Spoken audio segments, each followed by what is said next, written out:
Don't forget to like, subscribe, turn on channel notifications, and share with your friends. I grew up in a broken home, abused by my father, a mother who didn't care. My parents divorced when I was 4, and I ended up living with my mother. She wasn't around much, worked a lot, and cared more about landing a husband than her daughters.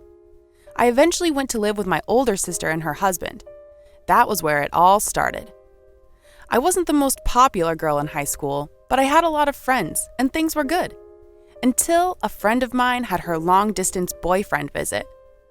That day, my friend was occupied with family events, so she begged me to accompany him until the whole thing was over. I took her boyfriend to places frequently visited by tourists in our city. By late afternoon, he began to try to hold me, even to hug me forcefully. I was scared and alone. I told him that I didn't like his attitudes, but instead, he hugged me even tighter while laughing and taking a selfie of us. He even tried to kiss me. At that moment, I immediately pushed him as hard as I could and ran away, leaving him. I called my friend to tell her what her boyfriend had done. She was mad, very mad, and instead of believing me, she accused me of trying to steal her boyfriend. I tried to talk to her, explain to her what happened, but she never listened. She never wanted to. In her mind, I was just a dirty person who tried to steal her boyfriend. This was the story he gave her when she asked him. I didn't know what to do, so I left her alone in hopes that she would calm down and I could talk to her when we went back to school. I was wrong. Walking back into school that day, I will never forget. It was like something out of the movies. Heads turned to stare at me. People pointed, called me names. Even my own friends had refused to talk to me. They sat next to me in class just to murmur about me, saying all manner of cruel and untrue things about me. When I tried to explain it to them, they laughed at me. Little by little, it got worse, and little by little, I stopped going to school. I told my sister about it, and she told me to talk to the teachers and school faculty. She wasn't much help, and just kind of blew the whole thing off after that. I did, though.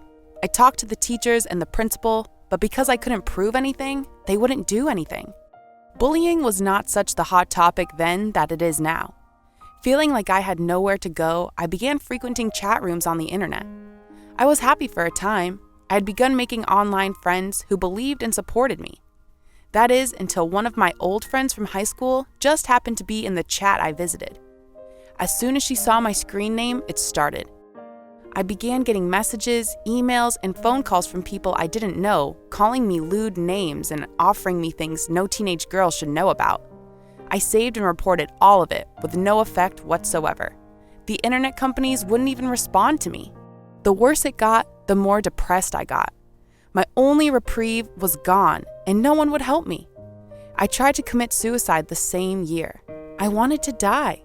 I wanted for it all to be over. 2 weeks I spent in the hospital. 2 weeks of talking about my feelings. It helped until I got home. The day I got home, my sister told me I needed to see something. What she showed me has stayed with me my entire life thus far. It was a website one of my old friends made.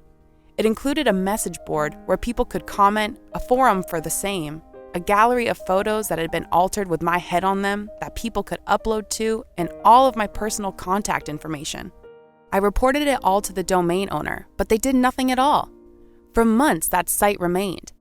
I hid in my room thinking about how next to try to end my life. It became a daily thing for me, thinking up the most effective way to remove myself from Earth. I wanted that peace so bad. I just couldn't bring myself to try again. I was stuck in my own personal hell. A couple of weeks after I had completely given up hope, while sitting in the park near the apartment complex we lived in, I met a guy named Patrick. He was only a couple years older than me, and he stared at me for the longest time while I sat on the bench staring at nothing. Eventually, he just kind of blurted out, "You look like shit." To which I responded, "Gee, that's helpful." He then apologized and said he meant that I looked like something was really wrong. I told him the story, and for a while, he just stared at me with this wide-eyed expression. He then sat next to me, put his arm around my shoulder, and said, "You don't deserve that." I cried. It felt so good that I couldn't stop myself, so I just cried and cried.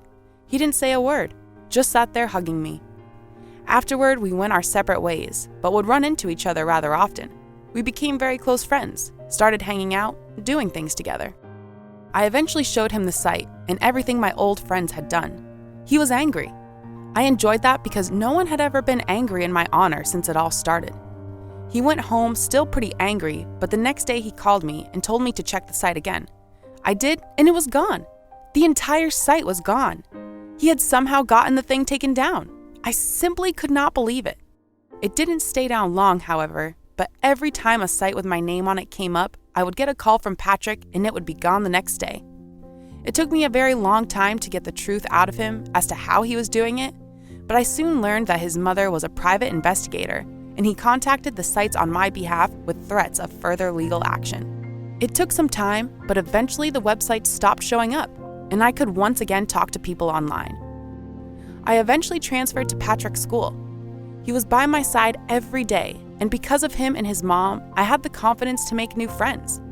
Despite everything, I graduated a year early and am now a happily married woman with an amazing son and aspirations to my own interior design company.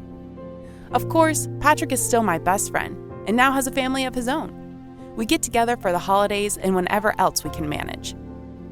I would not be here today if it wasn't for a simple guy who found a broken girl in the park and spent the next several years of his life putting her back together with help of his amazing mother.